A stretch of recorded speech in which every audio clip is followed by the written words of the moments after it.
ਤੁਸੀਂ ਦੇਖ ਰਹੇ ਹੋ ਤੰਨੂ ਟੀਵੀ ਚੈਨਲ। ਅੱਜ ਸਾਡੇ ਦਰਮਿਆਨ ਪਹੁੰਚੇ ਨੇ ਤਰਸੇਮ ਜੋਧਾ ਜੀ। ਹਾਂਜੀ, ਸਤਿ ਸ਼੍ਰੀ ਅਕਾਲ ਜੀ। ਤੁਹਾਡਾ ਅਸੀਂ ਸਵਾਗਤ ਕਰਦੇ ਹਾਂ ਤੰਨੂ ਟੀਵੀ ਚੈਨਲ ਤੇ। ਤੁਹਾਡੀ ਇੰਟਰਵਿਊ ਦੇ ਨਾਲ ਨਾਲ ਆਪਾਂ ਇਹ ਪਹਿਲਾਂ ਤਾਂ ਸਾਰਿਆਂ ਨਾਲੋਂ ਪਹਿਲਾਂ ਤੁਹਾਡੇ ਜੀਵਨ ਤੇ ਝਾਤੀ ਮਾਰਦੇ ਹਾਂ ਵੀ ਤੁਹਾਡਾ ਜਿਹੜਾ ਜਨਮ ਕਦੋਂ ਹੋਇਆ ਤੇ ਉਹਦੇ ਬਾਰੇ ਪਹਿਲਾਂ ਗੱਲਬਾਤ ਕਰੋ ਜੀ। ਮੇਰਾ ਜਨਮ ਮੱਧ ਵਰਗੀ ਕਿਸਾਨ ਪਰਿਵਾਰ 'ਚ ਜੀ ਜੀ ਜੀ ਮੇਰੇ ਦਾਦੇ ਪੜਦਾਦੇ ਜੀ ਫਾਦਰ ਖੇਤੀ ਕਰਦੇ ਸੀ ਜੀ ਜੋਧਾ ਪਿੰਡ 'ਚ ਹੋਇਆ ਜੀ। ਮੈਂ ਚੌਥੀ ਤੱਕ ਦੀ ਵਿੱਦਿਆ ਆਪਣੀ ਪ੍ਰਾਇਮਰੀ ਸਕੂਲ ਜੋਧਾ ਤੋਂ ਕੀਤੀ ਜੀ ਫਿਰ ਮੈਂ ਹਾਈ ਸਕੂਲ ਟਾਹਲੀ ਸਾਹਿਬ ਸਰਕਾਰੀ ਹਾਈ ਸਕੂਲ ਉੱਥੋਂ ਮੈਟ੍ਰਿਕ ਕੀਤੀ ਜੀ। ਉਸ ਤੋਂ ਬਾਅਦ ਮੈਂ ਮਤਲਬ ਚੰਡੀਗੜ੍ਹ ਪੜ੍ਹਨ ਵਾਸਤੇ ਚਲੇ ਗਿਆ। ਠੀਕ ਹੈ ਜੀ। ਫਿਰ ਮੈਂ ਮਤਲਬ ਸਟੂਡੈਂਟ ਮੂਵਮੈਂਟ 'ਚ ਜੀ ਸ਼ਾਮਲ ਹੋ ਗਿਆ 1971 ਦੇ ਵਿੱਚ। ਜੀ ਜੀ ਜੀ ਜੀ। ਤੇ 72 ਦੇ ਵਿੱਚ ਮੋਗੇ ਗੋਲੀ ਚੱਲੀ ਜੀ। ਉਹ ਸਟਰਗਲ ਬੜੀ ਲੰਬੀ ਸੀ ਤੇ ਮੈਂ ਉਸ ਐਜੀਟੇਸ਼ਨ 'ਚ ਇਮਰਜ ਹੋਇਆ ਲੀਡਰ ਸਟੂਡੈਂਟ ਲੀਡਰ। ਜੀ 2 ਮਹੀਨੇ ਜੇਲ੍ਹ ਕੱਟੀ। ਜੀ। ਜੇਲ੍ਹ 'ਚੋਂ ਆਏ ਤੇ ਉਸ ਤੋਂ ਬਾਅਦ 1973 'ਚ ਨੌਜਵਾਨ ਸਭਾ ਪੰਜਾਬ ਬਣੀ ਸੀ ਜਿਹਦਾ ਗਠਨ ਮੇਰੇ ਪਿੰਡ 'ਚ ਹੀ ਹੋਇਆ। ਵੱਡਾ ਸੀ ਇਕੱਠ ਕੀਤਾ ਜਿਹਦੇ ਸ਼ਹੀਦ ਭਗਤ ਸਿੰਘ ਦੇ ਸਾਥੀ ਪੰਡਿਤ ਕਿਸ਼ੋਰੀ ਲਾਲ ਆਏ ਜੀ। ਜਨਵਰੀ 1974 'ਚ ਫਿਰ ਇੱਕ ਐਜੀਟੇਸ਼ਨ ਚੱਲੀ ਸੀ ਐਗਰੀਕਲਚਰ ਇੰਸਪੈਕਟਰਾਂ ਦੀ ਯੂਨੀਵਰਸਿਟੀ ਟੈਕਨੋਕ੍ਰੈਟ ਦੀ। ਜੀ ਉਹਦੇ 'ਚ ਮੈਂ ਫੜਿਆ ਗਿਆ ਸੀ। 1 ਮਹੀਨਾ ਮੈਂ ਉਸ ਸਮੇਂ ਜੇਲ੍ਹ 'ਚ ਰਿਹਾ। ਜੀ। ਫਿਰ 25 ਜੂਨ 1975 ਨੂੰ ਐਮਰਜੈਂਸੀ ਲੱਗ ਗਈ। ਉਹਦੇ 'ਚ DIR 'ਚ ਅਸੀਂ ਗਰੰਟਡ ਹੋ ਗਏ ਤੇ ਅੰਡਰਗਰਾਊਂਡ ਰਹਿ ਕੇ ਕੰਮ ਕਰਦੇ ਰਹੇ ਜਿਹਦੇ ਸਟੂਡੈਂਟਾਂ 'ਚ ਸੀ। ਤੇ ਉਹ ਸਮਾਂ ਬੜਾ ਸਖਤ ਸੀ। ਮੇਰੇ ਫਾਦਰ ਨੂੰ ਮੇਰੇ ਬ੍ਰਦਰ ਨੂੰ ਫੜ ਕੇ ਥਾਣੇ ਬਿਠਾ ਲੈਂਦੇ ਸੀ ਪਰ ਮੈਂ ਅੰਡਰਗਰਾਊਂਡ ਰਹਿ ਕੇ ਉਹ ਸਾਰਾ ਕੰਮ ਕਰਦੇ ਰਹੇ। ਹਾਂਜੀ, ਆਪਣੀ ਜਿਹੜੀ ਐਕਟੀਵਿਟੀ ਆ ਜਿਹੜਾ ਆਪਣਾ ਸੰਘਰਸ਼ ਆ ਜਾਂ ਕਿਸੇ ਤਰੀਕੇ ਦੇ ਨਾਲ ਆਪਣੀ ਐਕਟੀਵਿਟੀ ਉਹ ਚੱਲਦੀ ਰਹੀ ਆ। ਉਹ ਚੱਲਦੀ ਰਹੀ ਹੈ ਜੀ। ਅਸੀਂ ਉਹਨਾਂ ਦਿਨਾਂ 'ਚ ਬੈਠੇ ਨਹੀਂ ਹਾਂ ਜੀ। ਤੇ ਜ਼ਿਆਦਾ ਐਕਟੀਵਿਟੀ ਮਤਲਬ ਲੁਧਿਆਣਾ ਜ਼ਿਲ੍ਹੇ 'ਚ ਹੀ ਰੱਖੀ। ਜੀ ਜੀ। ਅਸੀਂ ਅੰਡਰਗਰਾਊਂਡ ਮੀਟਿੰਗਾਂ ਕਰਦੇ ਰਹੇ, ਨੌਜਵਾਨ ਸਭਾਵਾਂ ਬਣਾਈਆਂ। ਈਵਨ ਸਟੂਡੈਂਟ ਮੂਵਮੈਂਟ ਵੀ ਉਹਨਾਂ ਦਿਨਾਂ ਸਾਂਭ ਕਰਕੇ ਉਸ ਸਮੇਂ ਮੇਨਲੀ SFI ਹੁੰਦੀ ਸੀ, PSG ਹੁੰਦੀ ਸੀ, ਕਿਤੇ ਕਿਤੇ ASFI ਹੁੰਦੀ ਸੀ। ਉਸ ਸਮੇਂ 'ਚ ਵੀ ਅਸੀਂ ਮਤਲਬ ਸਟੂਡੈਂਟ ਜਿਹੜੀ ਲੜਾਈ ਲੜੀ ਹੈ ਜੀ। ਹੁਣ ਇੱਕ ਆਪਾਂ ਨਾਲ ਦੀ ਨਾਲ ਤੁਹਾਡਾ ਰਾਜਨੀਤਿਕ ਸਫ਼ਰ ਬਾਰੇ ਵੀ ਗੱਲਬਾਤ ਕਰਦੇ ਹਾਂ। ਜਿਹੜਾ ਤੁਹਾਡਾ ਰਾਜਨੀਤੀ ਦਾ ਸਫ਼ਰ ਆ ਜੀ ਉਹ ਕਦੋਂ ਸ਼ੁਰੂ ਹੋਇਆ ਤੇ ਕਿੰਨੀ ਵਾਰੀ ਇਲੈਕਸ਼ਨ ਦੇ ਵਿੱਚ ਤੁਸੀਂ ਪਾਰਟਿਸਿਪੇਟ ਕੀਤਾ ਤੇ ਕਿਹੜੀ ਇਲੈਕਸ਼ਨਾਂ ਤੁਸੀਂ ਲੜ ਚੁੱਕੇ ਹੋ ਹੁਣ ਤੱਕ ਜੀ? ਸਟੂਡੈਂਟ ਮੂਵਮੈਂਟ 'ਚ ਹੀ ਮੇਰਾ ਝੁਕਾਅ ਸੀ ਜਿਹੜਾ ਖੱਬੇ ਪੱਖੀ ਲਹਿਰ ਵੱਲ ਸੀ ਜੀ। ਮੈਂ CPM ਦਾ ਮੈਂਬਰ ਰਿਹਾ ਜੀ ਤੇ ਮੈਂਬਰ ਦੇ ਤੌਰ ਤੇ 1992 ਦੇ ਵਿੱਚ ਮੈਂ ਪਹਿਲੀ ਇਲੈਕਸ਼ਨ ਲੜੀ। ਠੀਕ ਹੈ ਜੀ। ਬਹੁਤ ਮਾੜੇ ਹਾਲਾਤ ਸੀ। ਬਿਲਕੁਲ ਜੀ। ਉਸ ਤੋਂ ਬਾਅਦ 1984 ਦਾ ਦੌਰ ਰਿਹਾ 10 ਸਾਲ ਦਾ। ਹਾਂਜੀ, ਉਹਦੇ 'ਚ ਵੀ ਮੈਂ ਬੈਲੈਂਸ ਰਹਿ ਕੇ ਸੰਘਰਸ਼ ਕਰਦਾ ਰਿਹਾ। ਸਾਨੂੰ ਦੋਨਾਂ ਪਾਸਿਆਂ ਤੋਂ ਹੀ ਦਿੱਕਤਾਂ ਆਈਆਂ। ਮੇਰੀ ਗੱਡੀ ਵੀ ਬੰਬ ਬਲਾਸਟ ਹੋਈ, ਬਹੁਤ ਕੁਝ ਹੋਇਆ। ਬਿਲਕੁਲ ਜੀ। ਪਰ ਮੈਂ MLA ਬਣਨ ਤੋਂ ਬਾਅਦ ਜਿਹੜਾ ਮੇਰਾ ਤਜਰਬਾ ਜੀ ਜਿੱਥੇ ਮੈਂ ਬੇਦੋਸ਼ੀਆਂ ਦੇ ਕਤਲਾਂ ਦੇ ਖਿਲਾਫ ਫੜਦਾ ਸੀ ਉੱਥੇ ਜਿਹੜੀ ਪੁਲਿਸ ਸੀ ਉਹ ਨੌਜਵਾਨਾਂ ਨੂੰ ਬਹੁਤ ਤੰਗ ਕਰਦੀ ਸੀ। ਉਹਨਾਂ ਦੇ ਪਰਿਵਾਰਾਂ ਨੂੰ ਫੜ ਕੇ ਲੈ ਜਾਂਦੇ ਸੀ, ਬੀਬੀਆਂ ਭੈਣਾਂ ਨੂੰ ਫੜ ਕੇ ਲੈ ਜਾਂਦੇ ਸੀ। ਮੈਂ ਉਸ ਸਮੇਂ ਬਹੁਤ ਸਾਰੇ ਥਾਣਿਆਂ ਦੇ ਵਿੱਚ ਲੋਕਾਂ ਨੂੰ ਨਾਲ ਲੈ ਕੇ ਘਰਾਓ ਕਰਕੇ ਛਡਾਇਆ ਜਿਹਦੇ ਨਾਲ ਮਤਲਬ ਮੇਰੀ ਅਪਰੋਚ ਹੈ ਜਿਹੜੀ ਬੈਲੈਂਸਡ ਰਹੀ ਹੈ। ਮੈਂ ਕਿਸੇ ਪਾਸੇ ਡੀਰੇਲ ਨਹੀਂ ਹੋਇਆ ਜੀ ਜੀ। ਜਿਹਦਾ ਸਿੱਟਾ ਸੀ 1997 ਦੇ ਵਿੱਚ ਕਿਲ੍ਹਾ ਰੈਪਰ ਤੋਂ ਇਲੈਕਸ਼ਨ ਹੋਈ। ਮੇਰੇ ਮੁਕਾਬਲੇ ਤੇ ਪ੍ਰਕਾਸ਼ ਸਿੰਘ ਬਾਦਲ ਲੜੇ ਇੱਥੋਂ ਜੀ। ਇਹ ਲੰਬੀ ਤੋਂ ਵੀ ਲੜੇ ਸੀਗੇ ਜੀ। ਮੇਰੇ ਮੁਕਾਬਲੇ ਤੇ ਸਿਮਰਜੀਤ ਸਿੰਘ ਮਾਨ ਵੀ ਸੀ ਜੀ, ਜਗਦੇਵ ਸਿੰਘ ਜੱਸੋਵਾਲ ਸੀ ਜੀ। ਤਾਂ ਮੇਰਾ ਜਿਹੜਾ ਅਪਰੋਚ ਪੋਜ਼ਿਟਿਵ ਸੀ ਉਹਦਾ ਸਿੱਟਾ ਸੀ। ਕੋਈ ਮਤਲਬ ਇਹ ਨਹੀਂ ਸੀ ਵੀ CPM ਪਾਰਟੀ ਮੈਂ CPM ਪਾਰਟੀ ਦਾ ਸੀ ਵੀ CPM ਪਾਰਟੀ ਹਰ ਪਿੰਡ ਸੀ। ਮੇਰੀ ਪੋਜ਼ਿਟਿਵ ਬੈਲੈਂਸਡ ਅਪਰੋਚ ਕਰਕੇ ਮੈਨੂੰ ਮੇਰਾ ਮੁਕਾਬਲਾ ਬਾਦਲ ਸਾਹਿਬ ਨਾਲ ਹੋਇਆ। ਜਿਹੜੀ ਤੁਹਾਡੀ ਗੱਲ ਵਿੱਚ ਜਿਹੜੀ ਤੁਸੀਂ ਚੋਣ ਲੜੀ ਆ ਇਹ CPM ਦੇ ਵੱਲੋਂ ਲੜੀ ਆ ਲੋਕ ਆਪਾਂ ਪਹਿਲਾਂ ਇਹ ਦੱਸੀਏ। ਉਸ ਸਮੇਂ ਮੈਂ CPM ਵੱਲੋਂ ਲੜੀ, ਪਹਿਲੇ ਵੀ ਲੜੀ, ਇਹ ਵੀ CPM ਵੱਲੋਂ ਜੀ ਜੀ ਜੀ। ਤੇ ਇਹਦੇ 'ਚ ਮੈਨੂੰ ਕੋਈ ਪੌਣੇ 28,000 ਵੋਟ ਪਈ ਜੀ। ਬਾਦਲ ਸਾਹਿਬ ਨੂੰ 38,000 ਵੋਟ ਪਈ। ਕਾਂਗਰਸ ਚੌਥੇ ਨੰਬਰ ਤੇ ਰਹਿ ਗਈ ਸੀ, ਤੀਸਰੇ ਨੰਬਰ ਤੇ ਸਿਮਰਜੀਤ ਮਾਨ ਸੀ ਜੀ। ਤੇ ਉਹ ਇਲੈਕਸ਼ਨ 'ਚ ਜੋ ਪੋਲੀਟੀਕਲ ਪਾਰਟੀਆਂ ਜਿਹੜੀਆਂ ਮੇਨ ਸਟ੍ਰੀਮ ਦੀਆਂ ਕਰਦੀਆਂ ਨੇ ਸ਼ਰਾਬ ਨਸ਼ਾ ਜਾਲੀ ਵੋਟਾਂ ਸਾਰਾ ਕੁਝ ਵਰਤਣ ਦੇ ਬਾਵਜੂਦ ਜੀ ਮੈਂ ਕਿਤੇ ਤੇ ਸ਼ਰਾਬ ਦੀ ਨਹੀਂ ਵਰਤੀ ਜੀ। ਮੈਂ ਸਧਾਰਨ 2 ਗੱਡੀਆਂ ਦੇ ਨਾਲ ਇੱਕ ਪੁਰਾਣੀ ਮੇਰੇ ਕੋਲ ਮਰੂਤੀ ਸੀ ਮੁੱਲ ਲਈ, ਇੱਕ ਫੀਟ ਸੀ, ਉਹਦੇ ਨਾਲ ਹੀ ਮੁਕਾਬਲਾ ਕੀਤਾ। ਮੇਰੇ ਕੋਲ ਬਹੁਤਾ ਕਾਡਰ ਵੀ ਨਹੀਂ ਸੀ ਕਿਉਂਕਿ CPM ਰੈਕੋਰਡ ਤੋਂ ਵੀ ਇਲੈਕਸ਼ਨ ਲੜ ਰਹੀ ਸੀ ਜੀ। ਪਰ ਲੋਕਾਂ ਨੇ ਇਲੈਕਸ਼ਨ ਲੜੀ ਜੀ। ਤੇ ਉਸ ਤੋਂ ਬਾਦਲ ਸਾਹਿਬ ਇੱਥੋਂ ਅਸਤੀਫਾ ਦੇ ਗਏ, ਲੰਬੀ ਤੋਂ ਵੀ ਜਿੱਤ ਗਏ ਸੀ, ਜਿੱਤ ਗਏ। ਫਿਰ ਸਰਕਾਰ ਬਣ ਗਈ ਸੀ, ਫਿਰ ਸਰਕਾਰ ਨਾਲ ਮੁਕਾਬਲਾ ਹੋਇਆ। ਸਰਕਾਰ ਉਸ ਟਾਈਮ ਕਿਹੜੀ ਸਰਕਾਰ ਬਣੀ? ਬਾਦਲ ਸਾਹਿਬ ਦੀ ਸਰਕਾਰ ਬਣੀ ਸੀ ਜੀ। ਤੇ ਜਗਦੀਸ਼ ਸਿੰਘ ਗਰਚਾ ਮੇਰੇ ਮੁਕਾਬਲੇ ਤੇ ਆਇਆ ਜੀ। ਉਹ ਜਿਮਨੀ ਚੋਣ ਸੀ 29 ਮਈ 2097 ਨੂੰ 97 ਚ। ਉਹਦੇ ਚ ਵੀ ਮਤਲਬ ਮੇਰਾ ਮੁਕਾਬਲਾ ਬੜਾ ਜ਼ਬਰਦਸਤ ਸੀ। ਸਰਕਾਰ ਨੂੰ ਟੋਟਲ ਜਿਹੜੀ ਇੱਥੇ ਟੋਟਲ ਮਿਨਿਸਟਰੀ ਬੈਠੀ ਸੀ, MLA MP ਜ਼ਿਲ੍ਹਾ ਪ੍ਰੀਸ਼ਦ ਮੈਂਬਰ ਬਲਾਕ ਸਮਿਤੀ ਦੇ ਮੈਂਬਰ, ਉਹਨਾਂ ਨੂੰ 48,000 ਵੋਟ ਮਿਲੀ ਸੀ ਤੇ ਮੈਨੂੰ 38,000 ਵੋਟ ਮਿਲੀ ਸੀ ਜੀ। ਮੈਂ ਇੱਕ ਟਿਪ ਸ਼ਰਾਬ ਦੀ ਨਹੀਂ ਵਰਤਣ ਦਿੱਤੀ, ਨਾ ਮੈਂ ਸ਼ਰਾਬ ਪੀਂਦਾ, ਮੈਂ ਤਾਂ ਚਾਹ ਵੀ ਨਹੀਂ ਪੀਂਦਾ। ਹਾਂਜੀ ਹਾਂਜੀ ਹਾਂਜੀ। ਤੇ ਨਾ ਕੋਈ ਪੈਸੇ ਦੀ ਵਰਤੋਂ ਸੀ।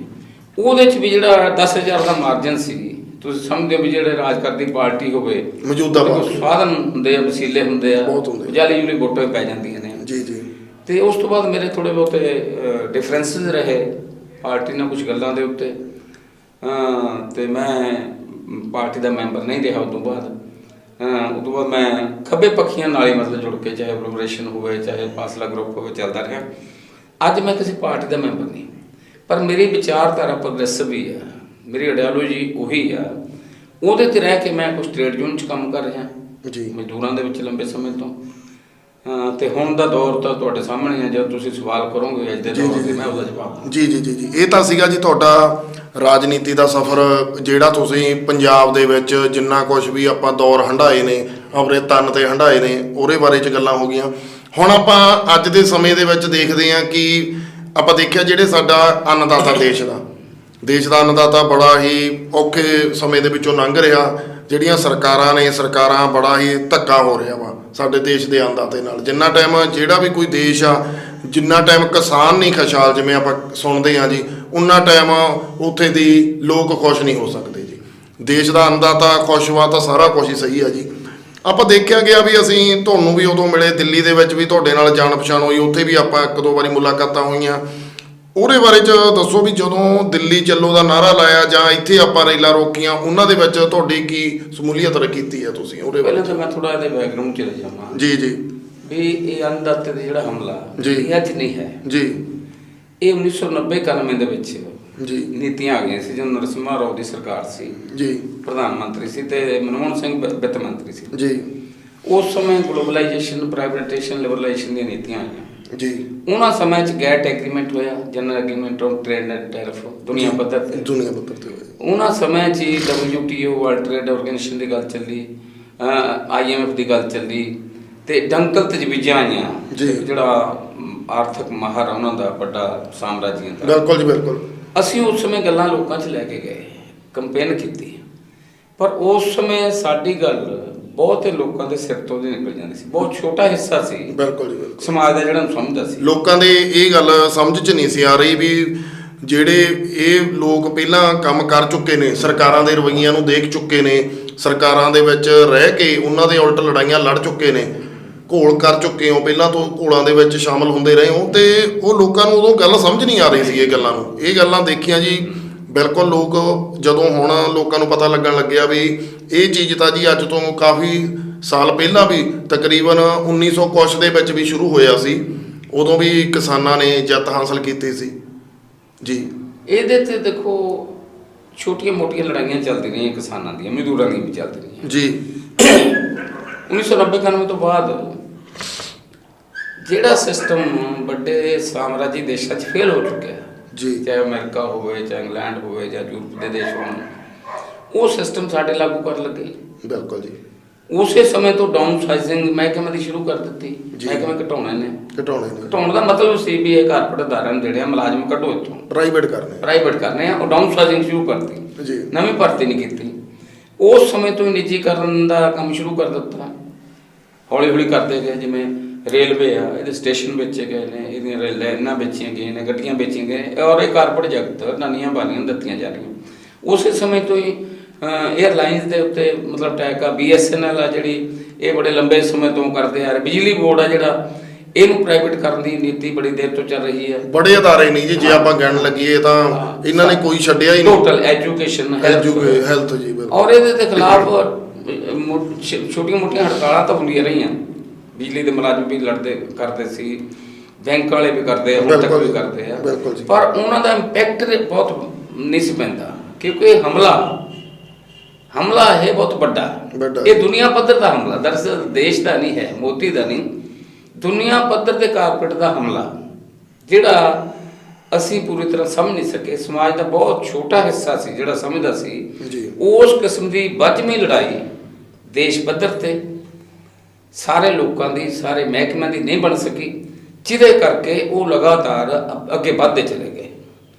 ਤੇ ਹੁਣ ਜਦੋਂ ਮੋਦੀ ਸਰਕਾਰ ਬਣੀ ਹੈ, ਮੋਦੀ ਸਰਕਾਰ ਦੋ ਪੱਖਾਂ ਨੂੰ ਅੱਗੇ ਲੈ ਕੇ ਚੱਲੀ ਹੈ। ਇੱਕ ਤਾਂ ਹੈ ਵੀ ਜਿਹੜਾ ਕਾਰਪੋਰੇਟ ਜਗਤ ਆ ਉਹਦੇ ਹਵਾਲੇ ਸਾਰੇ ਧਨ ਦੌਲਤ ਹਵਾਨੇ ਸਾਡੇ ਖਜ਼ਾਨੇ ਜ਼ਮੀਨਾਂ। ਦੂਸਰਾ ਉਹਦਾ ਸੀ ਧਰਮ ਵਾਲਾ ਪੱਤਾ ਵੀ ਹਿੰਦੂ ਰਾਸ਼ਟਰ ਬਣਾਉਣਾ ਹੈਗਾ, ਇੱਥੇ ਮਨੂਵਾਦ ਲੈ ਕੇ ਆਉਣਾ ਜੋ RSS ਦੀ ਨੀਤੀ ਹੈ। ਉਹਦੇ 'ਚ ਉਹ ਕਿਉਂਕਿ ਕਾਂਗਰਸ ਪਾਰਟੀ ਬਦਨਾਮ ਹੋ ਗਈ ਸੀ ਭ੍ਰਿਸ਼ਟਾਚਾਰ ਕਰਕੇ, ਉਹਦੇ ਵੰਡੀਆਂ ਹੋ ਗਈਆਂ, ਲੋਕ ਬਦਲ ਚਾਹੁੰਦੇ ਸੀ। ਹੁਣ ਬਦਲ ਲਿਆਉਣ ਵਾਸਤੇ ਜਿਹੜੇ ਸਾਡੇ ਦੇਸ਼ ਦੇ ਕਾਰਪੋਰੇਟ ਖਾਸ ਕਰਕੇ ਅਡਾਨੀ ਪਾਨੀ, ਉਹਨਾਂ ਨੂੰ ਬਿਹਤਰ ਲੱਗਿਆ ਨਰਿੰਦਰ ਮੋਦੀ, ਕਿਉਂਕਿ ਇਹਨੇ ਗੁਜਰਾਤ ਦੇ ਵਿੱਚ ਉਹਨਾਂ ਵਾਲਾ ਸਿਸਟਮ ਲਾਗੂ ਕੀਤਾ, ਉੱਥੇ ਕਮਾਉਂਦੇ ਪਏ। ਉਹ ਚੱਕ ਕੇ ਲਿਆ ਕੇ ਉਹਨਾਂ ਨੇ ਮਤਲਬ ਇੱਥੇ ਇਹਨੂੰ ਸੈਂਟਰ 'ਚ ਲਿਆਂਦਾ। ਤੁਸੀਂ ਨੋਟ ਕੀਤਾ ਹੋਊ ਅੰਨਾ ਹਜ਼ਾਰੇ ਦੀ ਮੂਵਮੈਂਟ ਚੱਲੀ ਸੀ, ਅੰਨਾ ਹਜ਼ਾਰੇ ਦੀ ਮੂਵਮੈਂਟ ਦੇ ਪਿੱਛੇ ਹੋਈ ਸੀ। ਅੰਨਾ ਹਜ਼ਾਰੇ ਦੀ ਮੂਵਮੈਂਟ ਕੇਵਲ ਤੇ ਕੇਵਲ ਭ੍ਰਿਸ਼ਟਾਚਾਰ ਦੇ ਖਿਲਾਫ ਸੀ। ਬਿਲਕੁਲ ਜੀ। ਮਿਡਲ ਕਲਾਸ ਦਾ ਉਹਨੂੰ ਸਮਰਥਨ ਸੀ। ਬਿਲਕੁਲ ਜੀ। ਉਹ ਮੂਵਮੈਂਟ ਏਡੀ ਚੱਲੀ ਵੀ ਕਾਂਗਰਸ ਦਾ ਬਹੁਤ ਵੱਡਾ ਨੁਕਸਾਨ ਹੋਇਆ ਤੇ BJP ਨੇ ਆਪਣੇ ਪੈਰ ਆ ਜਿਹੜੇ ਲਾ ਲਏ। ਉਹਨਾਂ ਨੇ ਮੰਦਿਰ ਦਾ ਇਸ਼ੂ ਵੀ ਲਿਆ, ਮੰਦਿਰ ਦੇ ਨਾਂ ਦੇ ਉੱਤੇ ਹਿੰਦੂਆਂ ਨੂੰ ਜੋੜਿਆ, ਉਹ ਪੱਖ ਵੀ ਤੋੜ ਲਿਆ। ਤੇ ਦੂਜਾ ਪੈਸਾ ਸੀ ਜਿਹੜਾ ਅਡਾਨੀਆਂ ਬਾਨੀਆਂ ਦਾ ਸੀ, ਪੈਸਾ ਡਾਇਰੈਕਟ ਨਹੀਂ। ਤੁਸੀਂ ਦੇਖਦੇ ਹੋ ਮੀਡੀਆ 95-96% ਮੀਡੀਆ ਜਿਹੜਾ ਉਹ ਅਡਾਨੀਆਂ ਬਾਨੀਆਂ ਦੇ ਕੰਟਰੋਲ 'ਚ। ਬਿਲਕੁਲ ਜੀ। ਬਿਲਕੁਲ ਉਹਨਾਂ ਨੇ ਇਹਨਾਂ ਦੇ ਗੁਣ ਗਾਏ। ਇਹ 'ਚ ਦੇਖਿਆ ਗਿਆ ਜੀ ਬਿਲਕੁਲ ਜੀ, ਜਿਹੜੇ ਵੱਡੇ ਵੱਡੇ ਚੈਨਲ ਨੇ, ਜਿੰਨੇ ਵੀ ਚੈਨਲ ਹੋਏ ਨੇ, ਜਿੰਨਾ ਸਾਡਾ ਕਿਸਾਨੀਆਂ ਦਾ, ਕਿੰਨੇ ਸਾਡੇ ਕਿਸਾਨ ਸ਼ਹੀਦ ਹੋਏ ਨੇ, ਕਿਸੇ ਚੈਨਲ ਤੇ ਵੱਡੇ ਤੇ ਨਹੀਂ ਦਿਖਾਈ ਜਾ ਰਿਹਾ। ਹੁਣ ਵੀ ਲੋਕਾਂ ਨੂੰ ਵੀ ਚਲੋ ਪਤਾ ਲੱਗਣ ਲੱਗ ਗਿਆ ਕਿ ਗੋਦੀ ਮੀਡੀਆ ਦਾ ਉਹਨਾਂ ਨੂੰ ਨਾਮ ਨਾਲ ਜਾਣਨ ਲੱਗ ਗਏ ਲੋਕ ਵੀ। ਇਹ ਚੈਨਲ ਨੇ ਜਿਹੜੇ ਵੱਡੇ ਚੈਨਲ ਨੇ, ਇਹ ਉਹਨਾਂ ਦੇ ਆਵਰੇ ਹੀ ਖਰੀਦੇ ਹੋਏ ਨੇ। 150 ਦੇ ਨੇੜੇ ਤੇੜੇ ਚੈਨਲ ਨੇ ਜਿਹੜੇ ਬਹੁਤ ਵੱਡੇ ਜਗਤ ਦੇ ਵਿੱਚ ਨੇ। ਹੁਣ ਆਪਾਂ ਮੁੜ ਕੇ ਚੱਲਦੇ ਹਾਂ ਜੀ ਕਿਸਾਨੀਆਂ ਦੇ ਆਪਣੇ ਦਿੱਲੀ ਦੇ ਬਣੀ ਨੂੰ। ਕਿ ਆਪਾਂ ਦੇਖਿਆ ਜਾ ਸਕਦਾ ਵੀ ਜਿਹੜੀ ਲੜਾਈ ਆ ਲੰਬੀ, ਜੇ ਆਪਾਂ ਲੜਾਈ ਲੜਦੇ ਹਾਂ ਤਾਂ ਕਿਵੇਂ ਇਹ ਘੋਲ ਨੂੰ ਆਪਾਂ ਜਿੱਤ ਪ੍ਰਾਪਤ ਕਰ ਸਕਾਂਗੇ? ਦੇਖੋ, ਜਿਹੜੇ ਮੋਦੀ ਨੇ ਲਾਕਡਾਊਨ ਦੇ ਵਿੱਚ ਬੜਾ ਕੁਝ ਕੀਤਾ। ਇੱਕ ਸ਼ਬਦ ਆ ਆਪਣੇ ਜਰਮਨ ਦਾ ਬਲਿਟਜ਼ਕ੍ਰੀਗ ਜੀ, ਬਲਿਟਜ਼ਕ੍ਰੀਗ ਹਾਂ ਜੀ, ਵੀ ਜਿਹੜਾ ਬਿਜਲੀ ਦੀ ਤਰ੍ਹਾਂ ਹਮਲਾ ਕਰਦਾ ਜੀ, ਚੌਤਰਫਾ ਹਮਲਾ ਕਰਦਾ ਤੇ ਆਪਣੇ ਵਿਰੋਧੀਆਂ ਨੂੰ ਪਸਤ ਕਰਕੇ ਉਹ ਅੱਗੇ ਪ੍ਰਾਪਤੀ ਕਰ ਲੈਂਦਾ ਜੀ। ਮੋਦੀ ਨੇ ਜਿੰਨੇ ਵੀ ਕੁਝ ਕੀਤੇ ਆ, ਨੋਟਬੰਦੀ ਕੀਤੀ 4 ਘੰਟੇ ਦੇ ਨੋਟਿਸ ਤੇ, ਰਾਤੋਂ ਰਾਤ ਧਨ ਉਹਨਾਂ ਦਾ ਵੱਡੇ ਕਾਰਪੋਰੇਟ ਜਗਤ ਦਾ ਚਿੱਟਾ ਹੋ ਗਿਆ। ਬਿਲਕੁਲ ਜੀ। ਮੋਦੀ ਨੇ ਮਤਲਬ ਜਿਹੜੀ ਹੈਗੀ ਆਪਣੇ ਟੈਕਸ ਪ੍ਰਣਾਲੀ ਹੈ ਜਿਹੜੀ ਉਹ ਬਦਲੀ, ਉਹਦੇ ਨਾਲ ਮਤਲਬ ਇੱਕ ਟੈਕਸ ਬਣਾਤਾ ਜਿਹਦੇ ਨਾਲ ਵੱਡਿਆਂ ਨੂੰ ਬਹੁਤ ਫਾਇਦਾ ਹੋ ਗਿਆ। ਮੋਦੀ ਨੇ ਜਦੋਂ ਇਹਦਾ ਆਪਣੇ ਸ਼ੁਰੂ ਹੋਇਆ ਬਿਮਾਰੀ ਦਾ ਸਵਾਲ ਦਾ, ਕਰੋਨਾ ਦਾ ਬਿਮਾਰੀ ਦਾ, ਇਹਨੇ ਲਾਕਡਾਊਨ ਕਰਤਾ। ਬਿਲਕੁਲ ਜੀ। ਬੜੀ ਛੇਤੀ, ਥੋੜੇ ਘੰਟਿਆਂ ਦੇ, ਕੋਈ ਨੋਟਿਸ ਨਹੀਂ ਸਾਰਾ ਕੁਛ। ਜੋ ਲਾਕਡਾਊਨ ਦਾ ਪੀਰੀਅਡ ਆ, ਲਾਕਡਾਊਨ ਦੇ ਪੀਰੀਅਡ 'ਚ ਇਹਨੇ ਬੜੇ ਪਾਪ ਕੀਤੇ ਨੇ ਜੀ। ਲਾਕਡਾਊਨ ਦੇ ਪੀਰੀਅਡ 'ਚ ਇਹ 3 ਆਰਡੀਨੈਂਸ ਜਾਰੀ ਕੀਤੇ ਖੇਤੀ ਸੰਬੰਧੀ। ਬਿਲਕੁਲ ਜੀ। ਆਰਡੀਨੈਂਸ ਆਪਾਂ ਉਦੋਂ ਜਾਰੀ ਕਰਦੇ ਹਾਂ ਜਦੋਂ ਸਰਹੱਦਾਂ ਤੇ ਜੰਗ ਲੱਗੀ ਹੋਵੇ, ਹਾਲਾਤ ਮਾੜੇ ਹੋਣ, ਪਾਰਲੀਮੈਂਟ ਬੈਠ ਨਹੀਂ ਸਕਦੀ, ਅਸੈਂਬਲੀ ਬੈਠ ਨਹੀਂ ਸਕਦੀ, ਕੋਈ ਇਹੋ ਜਿਹਾ ਸਮਾਂ ਨਹੀਂ ਸੀ। ਉਹ ਆਰਡੀਨੈਂਸ ਜਾਰੀ ਕਰਕੇ ਲਾਕਡਾਊਨ ਦੇ ਵਿੱਚ ਹੀ, ਕਰੋਨਾ ਦੀ ਆੜ ਦੇ ਵਿੱਚ, ਉਹਨੇ ਬਿੱਲ ਪਾਰਲੀਮੈਂਟ 'ਚ ਲੈ ਆਂਦੇ। ਲੋਕ ਸਭਾ 'ਚ ਇਹਦੀ ਬਹੁਤ ਸੰਮਤੀ ਸੀ, ਪਾਸ ਕਰਾ ਲਏ। ਰਾਜ ਸਭਾ 'ਚ ਇਹਦੀ ਬਹੁਤ ਸੰਮਤੀ ਨਹੀਂ ਸੀ। ਬਿਲਕੁਲ ਜੀ। ਉਸ ਸਮੇਂ ਉੱਥੇ ਮਤਲਬ ਵਿਰੋਧਤਾ ਥੋੜੀ ਦੇਖੀ ਆ ਨਾ, ਉਹ ਪਰਵਾਹ ਨਹੀਂ ਕੀਤੀ, ਉਹ ਪਾਸ ਕਰਾ ਗਿਆ। ਹਾਂਜੀ, ਕਾਨੂੰਨ ਬਣ ਕੇ ਜੀ ਜੀ। ਲੋਕਡਾਊਨ 'ਚ ਹੀ ਬਿਜਲੀ ਬਿੱਲ 2020 ਲਿਆਇਆ, ਬਿਲਕੁਲ ਜੀ। ਜਿਹਦੇ ਨਾਲ ਸਾਰੀਆਂ ਸਬਸਿਡੀਆਂ ਖਤਮ ਹੋਣੀਆਂ ਨੇ, ਬਿਜਲੀ ਬੜੀ ਮਹਿੰਗੀ ਹੋਣੀ ਹੈ, ਬਿਜਲੀ ਉਹਨਾਂ ਕੋਲ ਜਾਣੀ ਹੈ, ਮਜ਼ਦੂਰਾਂ ਨੂੰ ਬਿਜਲੀ ਫ੍ਰੀ ਨਹੀਂ ਮਿਲਣੀ ਆ, ਕਿਸਾਨਾਂ ਨੂੰ ਸਾਰਾ। ਲੋਕਡਾਊਨ 'ਚ ਹੀ ਤੁਸੀਂ ਦੇਖੋ ਤੁਗਲਕਰੀ ਫਰਮਾਨ ਜਿਵੇਂ ਹੁੰਦਾ ਵੀ ਜਿਹੜਾ ਪਰਾਲੀ ਦਾ ਆਰਡੀਨੈਂਸ ਹਾਂਜੀ ਵੀ 1 ਕਰੋੜ ਰੁਪਇਆ ਜਮਨਾ, ਬਿਲਕੁਲ ਜੀ। ਕਿਸੇ ਕਿਸਾਨ ਕੋਲੇ ਕਿੱਲਾ ਕਿਸੇ ਕੋਲ 2 ਕਿੱਲਾ 1.5 ਕਿੱਲਾ ਕਿੱਲਾ ਫੂਕ ਦੂਗਾ ਤੇ ਕਰੋੜ ਰੁਪਇਆ ਕਿੱਥੋਂ ਦਊਗਾ, ਫਿਰ ਸਜ਼ਾ ਉਹਨੂੰ ਹੈਗੀ ਹੈ। ਇਹ ਸਾਰਾ ਉਹਨੂੰ ਇਹ ਭੁਲੇਖਾ ਸੀ, ਕਿਉਂਕਿ ਜਿੰਨੇ ਨੇ ਹਮਲੇ ਕੀਤੇ ਉਹ ਲੋਕ ਚੱਲਦੇ ਚਲੇ ਗਏ। ਜੇ ਨੋਟਬੰਦੀ ਹੋਈ ਬਹੁਤ ਥੋੜਾ ਦਬਕਾ ਬੋਲਿਆ, ਜੇ GST ਲੱਗੀ ਉਦੋਂ ਲੋਕ ਨਹੀਂ ਹਿੱਲੇ, ਜੇ ਸ਼ਹੀਨ ਬਾਗ ਦਾ ਮੋਰਚਾ ਆਇਆ ਜਿਹੜਾ ਬੜਾ ਸ਼ਾਂਤਮਈ ਸੀ, ਉਹ ਸਾਰੇ ਲੋਕਾਂ ਦੀ ਸਮਝ ਦਾ ਹਿੱਸਾ ਨਹੀਂ ਬਣਿਆ ਵੀ ਇਹ ਦੇਸ਼ ਦੀ ਲੜਾਈ ਹੈ। ਜੇ ਮੌਬ ਲਿੰਚਿੰਗ ਹੋਈ, ਕਤਲੇਆਮ ਹੋਇਆ, ਮੁਜ਼ੱਫਰਨਗਰ ਦੇ ਵਿੱਚ ਹੋਇਆ, ਦੂਸਰੇ ਥਾਵਾਂ ਤੇ ਦਿੱਲੀ ਦੇ ਵਿੱਚ ਹੋਇਆ, ਉਸ ਸਮੇਂ ਸਾਰਾ ਦੇਸ਼ ਨਹੀਂ ਉੱਠਿਆ, ਅਸੀਂ ਸਾਰੇ ਨਹੀਂ ਉੱਠੇ। ਬਿਲਕੁਲ ਜੀ। ਜਦੋਂ ਜੰਮੂ ਕਸ਼ਮੀਰ ਦਾ ਮਸਲਾ ਆਇਆ, ਧਾਰਾ 370 ਖਤਮ ਕੀਤੀ ਔਰ ਉਹਨੂੰ ਸੂਬੇ ਨੂੰ ਤੋੜ ਦਿੱਤਾ, ਉਦੋਂ ਵੀ ਅਸੀਂ ਸਾਰੇ ਨਹੀਂ ਉੱਠੇ। ਲੋਕ ਇਹੀ ਆਪਣੇ ਦੇਖਣ ਚ ਆਇਆ, ਉਹ ਤਾਂ ਜੀ ਜੰਮੂ ਕਸ਼ਮੀਰ ਦਾ ਮਾਮਲਾ ਜੀ, ਅਸੀਂ ਤਾਂ ਇੱਥੇ ਦੇ ਆ ਜੀ। ਇਹੀ ਹੁਣ ਆਪਾਂ ਮੁੜ ਕੇ ਚੱਲਦੇ ਵੀ ਹੁਣ ਜਿਹੜਾ ਘੋਲ ਆਪਣੇ ਕਿਸਾਨ ਲੜ ਰਹੇ ਨੇ, ਇਹਦੇ ਵਿੱਚ ਆਪਾਂ ਨੂੰ ਕੀ ਕਰਨਾ ਚਾਹੀਦਾ ਜਿਹੜੀ ਆਪਣੀ ਜਿੱਤ ਯਕੀਨੀ ਹੋ ਜਾਵੇ, ਆਪਾਂ ਇਹਨਾਂ ਨੂੰ ਬਿੱਲਾਂ ਨੂੰ ਰੱਦ ਕਰਾ ਸਕੀਏ। ਇਹਦੇ ਲਈ ਆਪਾਂ ਕਿਵੇਂ ਇਕਜੁੱਟਤਾ ਕਰੀਏ, ਕੀ ਆਪਾਂ ਨੂੰ ਕਰਨਾ ਚਾਹੀਦਾ? ਮੋਦੀ ਤੇ ਉਹਦੀ ਪਾਰਟੀ ਭੁਲੇਖੇ 'ਚ ਰਹੀ ਜੀ ਵੀ ਇਹ ਕਿਸਾਨੀ ਬਿੱਲ ਨੇ, ਇਹਦੇ ਕੋਈ ਉੱਠੂਗਾ ਨਹੀਂ। ਪੰਜਾਬ ਦੇ ਕਿਸਾਨ ਤਾਂ ਬਹੁਤ ਬੜੇ ਲੰਬੇ ਸਮੇਂ ਤੋਂ ਆਪਣੇ ਮੁੱਦਿਆਂ ਦੀ ਖਾਤਰ ਲੜਦੇ ਰਹੇ ਨੇ। ਬਿਲਕੁਲ ਜੀ। ਸੀ ਪੌਕਟਾਂ 'ਚ ਉਹ ਜਥੇਬੰਦੀਆਂ ਵੀ ਵੱਖ-ਵੱਖ ਸੀ, ਲੜਾਈਆਂ ਬਹੁਤ ਲੜੀਆਂ ਨੇ, ਇਹ ਨਹੀਂ ਵੀ ਹੁਣੇ ਲੜੀਆਂ ਨੇ। ਹਾਂਜੀ ਹਾਂਜੀ। ਕਈਆਂ ਨੇ ਆਪਣਾ ਇਲਾਕਿਆਂ 'ਚ ਆਧਾਰ ਵੀ ਬਣਾਇਆ। ਬਿਲਕੁਲ ਜੀ। ਜਿਵੇਂ ਬਾਲਵਾ ਪੱਟੀ ਹੈ ਜਿਹੜੀ, ਇੱਥੇ ਬੜਾ ਆਧਾਰ ਕਿਸਾਨੀ ਮੂਵਮੈਂਟ ਦਾ ਮਾਝੇ ਦੇ ਵਿੱਚ ਹੈ। ਜਦੋਂ ਇਹ ਅਟੈਕ ਹੋਇਆ, ਫਿਰ ਰੇਲਾਂ ਰੋਕੀਆਂ ਇੱਥੇ, ਫਿਰ ਟੋਲ ਪਲਾਜ਼ੇ ਬੰਦ ਕਰਾਏ, ਜਿਹੜੇ ਰਿਲਾਇੰਸ ਦੇ ਪੰਪ ਸੀ ਉੱਥੇ, ਇੱਥੇ ਬੜਾ ਸਮਰਥਨ ਮਿਲਿਆ। ਬਿਲਕੁਲ। ਇਹਨਾਂ ਸਰਕਾਰ ਨੂੰ ਪਤਾ ਸੀ, ਨਾ ਲੀਡਰ ਨੂੰ ਪਤਾ ਸੀ, ਨਾ ਉਹਨਾਂ ਨੂੰ ਪਤਾ ਸੀ ਵੀ ਇਹ ਮੂਵਮੈਂਟ ਕਿਸ ਪਾਸੇ ਚਲੀ ਜਾਣੀ ਹੈ। ਬਿਲਕੁਲ ਜੀ। ਕਿਉਂਕਿ ਲੋਕਾਂ 'ਚ ਅਨਰੈਸਟ ਹੀ ਇੰਨੀ ਸੀ, ਬੇਚੈਨੀ ਇੰਨੀ ਸੀ, ਆਤਮ ਹੱਤਿਆਵਾਂ ਹੋ ਰਹੀਆਂ ਸੀ, ਮਤਲਬ ਪਾਣੀ ਗਲ ਤੋਂ ਉੱਪਰ ਨਿਕਲ ਚੁੱਕਿਆ ਸੀ। ਸਹੀ ਗੱਲ ਹੈ ਜੀ।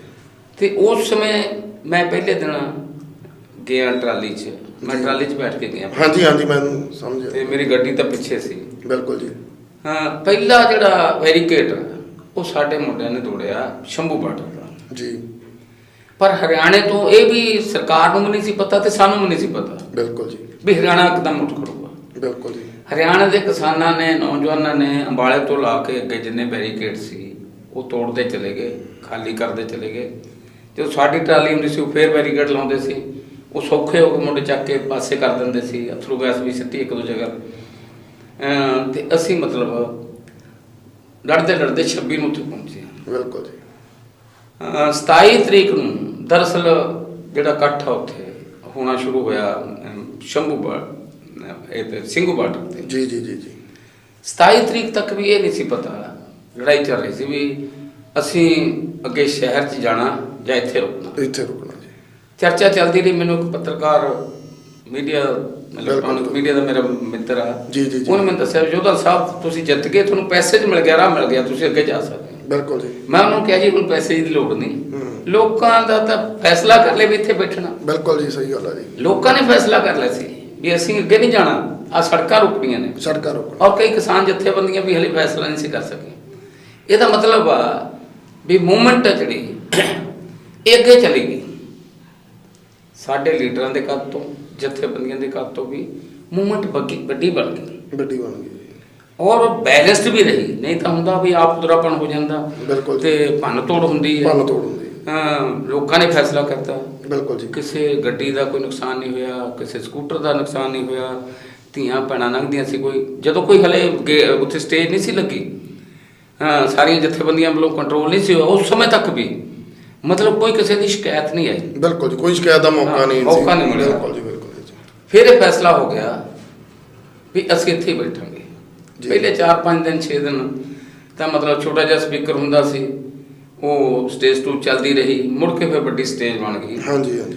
ਹਾਂ, ਇਸ ਮੂਵਮੈਂਟ ਦਾ ਜਿਹੜਾ ਰਾਜ਼ ਆ, ਜਿਹੜਾ ਅੱਗੇ ਵਧਣ ਦਾ, ਪੰਜਾਬ ਤੋਂ ਸ਼ੁਰੂ ਹੋ ਕੇ ਹਰਿਆਣੇ ਦਾ ਨਾਂ ਰਲਣਾ ਤੇ ਟਿਕਰੀ ਉਂਡਲੀ ਬਾਰਡਰ ਤੇ ਜੰਮ ਕੇ ਬੈਠਣਾ ਵੀ 32 ਕਿਸਾਨ ਜਥੇਬੰਦੀਆਂ, ਕੋਈ ਵੱਡੀ ਹੈ ਕੋਈ ਛੋਟੀ ਹੈ, ਕੋਈ ਲੰਬੇ ਸਮੇਂ ਤੋਂ ਲੜ ਰਹੀ ਹੈ, ਕੋਈ ਥੋੜੇ ਸਮੇਂ ਤੋਂ ਲੜ ਰਹੀ ਹੈ। ਬਿਲਕੁਲ ਜੀ ਬਿਲਕੁਲ। ਉਹਨਾਂ ਦਾ ਇੱਕ ਹੋ ਜਾਣਾ, ਇੱਕ ਹੋ ਜਾਣਾ।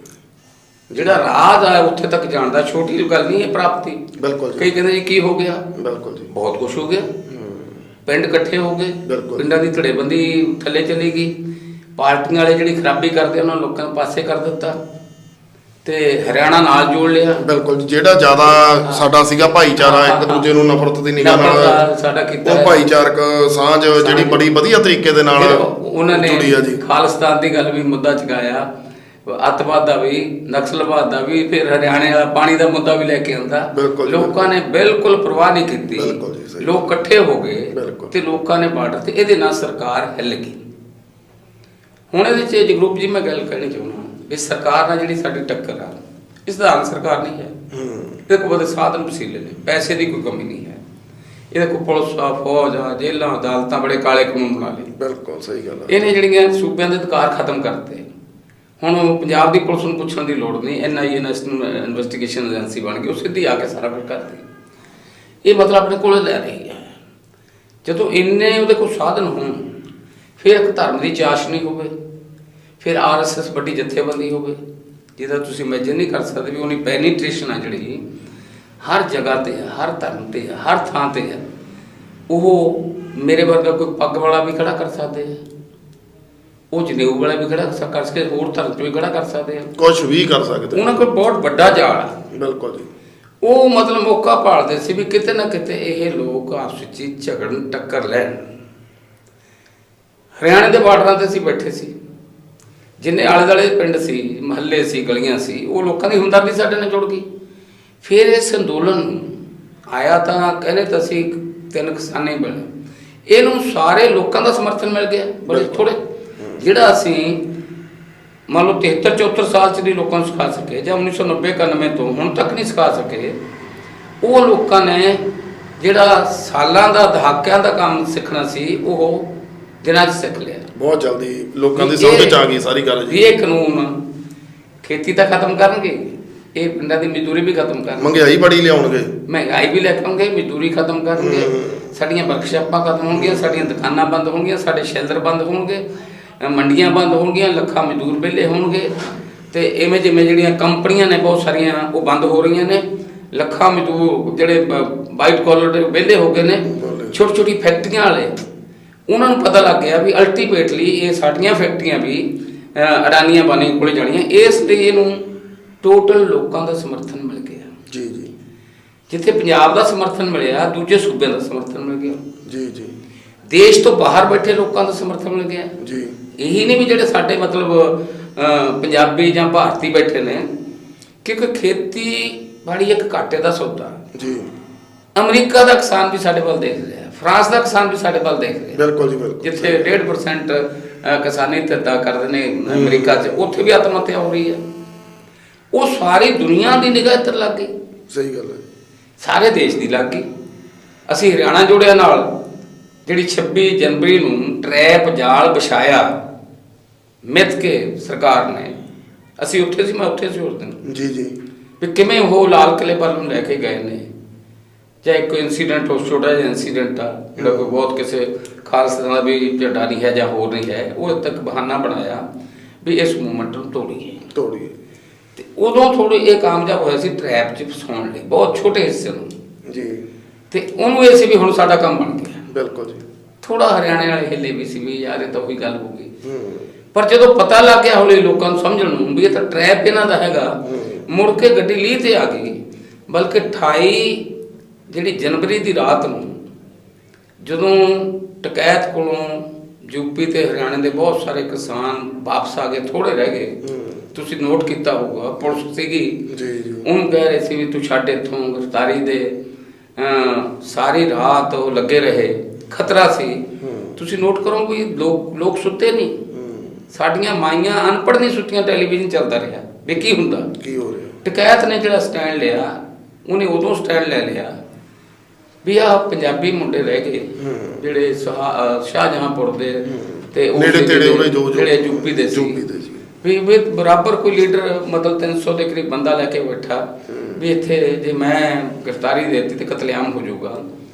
ਉਹਨੇ ਫਿਰ ਭਾਵਕ ਅਪੀਲ ਕੀਤੀ ਹਰਿਆਣੇ ਤੇ ਯੂਪੀ ਦੇ ਕਿਸਾਨਾਂ ਨੂੰ, ਮੈਂ ਇੱਥੇ ਦਾ ਪਾਣੀ ਨਹੀਂ ਪੀਊਂਗਾ, ਜਦੋਂ ਮੇਰੇ ਪਿੰਡਾਂ ਤੋਂ ਟਰੈਕਟਰ 'ਚ ਪਾਣੀ ਆਊ ਮੈਂ ਪਾਣੀ ਪੀਊਂਗਾ। ਔਰ ਰੋਇਆ ਵੀ, ਔਰ ਉਸੇ ਰਾਤ ਹੀ ਇਸ ਗੱਲ ਦਾ ਅਸਰ ਹੋ ਗਿਆ।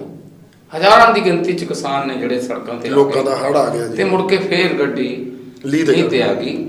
ਤੇ ਹੁਣ ਲੋਕਾਂ ਨੂੰ ਪਤਾ ਲੱਗ ਗਿਆ, ਹੌਲੀ ਹੌਲੀ ਨਿਖਰ ਰਹੀ ਹੈ ਗੱਲ ਵੀ ਇਹ ਸਾਰਾ ਉਹਦਾ ਟਰੈਪ ਆ। ਇਹਦੇ 'ਚ ਮੈਂ ਲੋਕਾਂ ਨੂੰ ਇਹ ਕਹਿਣਾ ਚਾਹੁੰਦਾ ਵੀ ਗੁਰੂਆਂ ਨੇ ਕਿਹਾ ਗੁਰੂ ਵੀ ਬਸਵੇ ਸੰਗਤ ਇੱਕ ਹੀ ਬਸਵੇ।